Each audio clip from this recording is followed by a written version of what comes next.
O trabalho é intitulado Análise Termohigrométrica a partir de transectos móveis, um estudo da influência dos corredores verdes no período seco em Sobral, Ceará.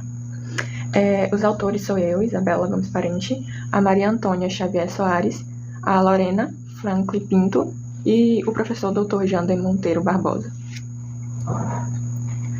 Introduzindo o tema, falando sobre a crise climática e seus efeitos na cidade, ou seja, os eventos climáticos extremos que impactam negativamente na qualidade de vida dos moradores da cidade, focando especialmente no desconforto térmico e alternativas sustentáveis. A gente vai analisar os corredores verdes como uma medida mitigadora desse desconforto. Nós temos o objetivo de analisar o impacto dessas intervenções no conforto térmico, especialmente em áreas vulneráveis, como o semiárido nordestino.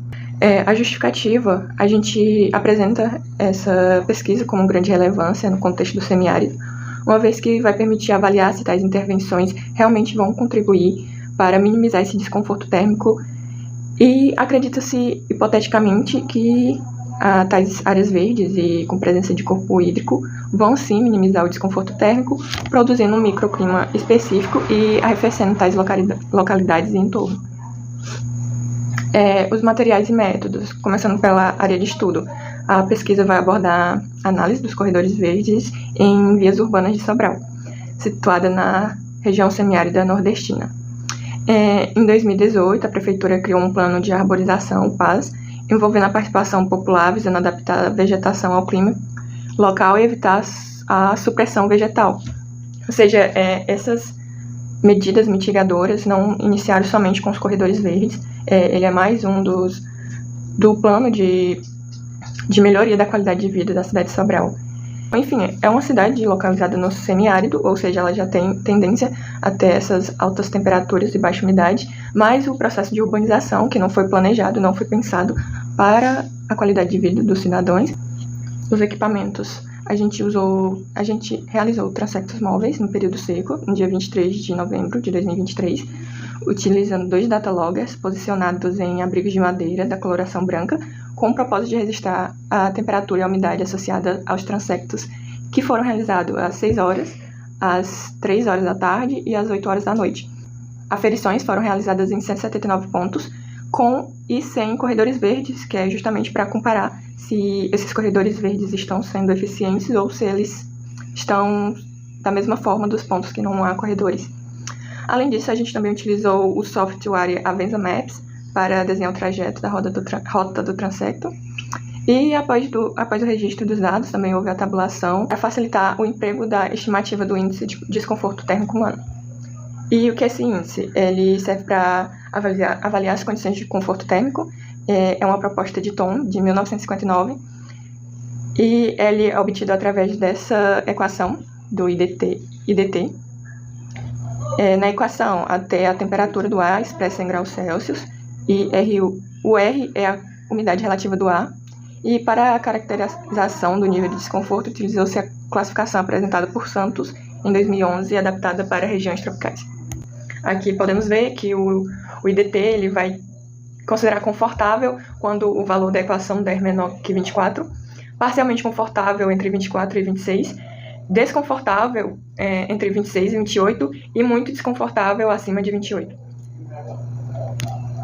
Os resultados e discussões que tivemos no transecto da manhã, às 6 horas, não houve muita variação na temperatura, que registrou uma amplitude de 1,5 graus Celsius. A umidade apresentou amplitudes mais significativas, quase 6% de diferenças em alguns pontos.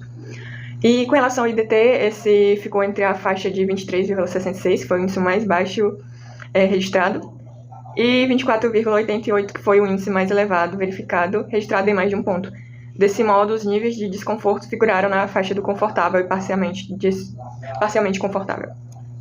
À tarde, a gente vê um cenário bem diferente, pois observamos níveis elevados de desconforto térmico. As temperaturas atingiram máximas de 37,8 graus Celsius em alguns pontos, acompanhado por baixa umidade, não ultrapassando 33,5, e em alguns locais registrando valores abaixo de 30%. O índice do desconforto térmico alcançou níveis muito desconfortáveis devido à maior absorção da radiação entre as 12 e as 3 horas da tarde, No entanto, foram identificados intervalos com diminuição desse desconforto, especialmente nos pontos próximos à Lagoa da Fazenda e em outras áreas com vegetação arbórea mais desenvolvida, registrando temperaturas ligeiramente mais baixas em locais com maior cobertura vegetal, mesmo dentro da faixa de desconforto. Ou seja, a gente teve, sim, um efeito desses corredores verdes, dessas áreas com maior vegetação arbórea, e que apesar de não ser uma diferença muito grande, já é significativa, pois elevou os níveis de umidade. Aqui é o ponto com maior desconforto, que é basicamente apenas materiais construtivos, e o ponto de mais baixo nível de desconforto, que é uma área com maior presença de vegetação. O transecto da noite ele vai ter sua particularidade, porque apesar das temperaturas entre 28 e 29 graus ao longo do percurso, a gente percebe que houve um comportamento crescente da umidade, de 51% para 57%. O índice de desconforto térmico figurou na faixa do confortável e houve uma queda na temperatura e um aumento significativo na umidade relativa do ar nos 4 últimos pontos, localizados no bairro Renato Parente. Essas variações podem ser devidas à proximidade do bairro com o sopé da Serra da Meruoca, permitindo trocas entre a serra e o vale a partir desse sistema de brisas. Aqui temos um resumo do que foi dito até agora, dos resultados, com o gráfico do índice de desconforto térmico, que é mais fácil de visualizar. Em resumo, pela manhã houve um conforto térmico, à tarde houve desconforto devido às altas temperaturas e baixa umidade, e à noite teve uma melhoria nas condições, ficando entre parcialmente confortável.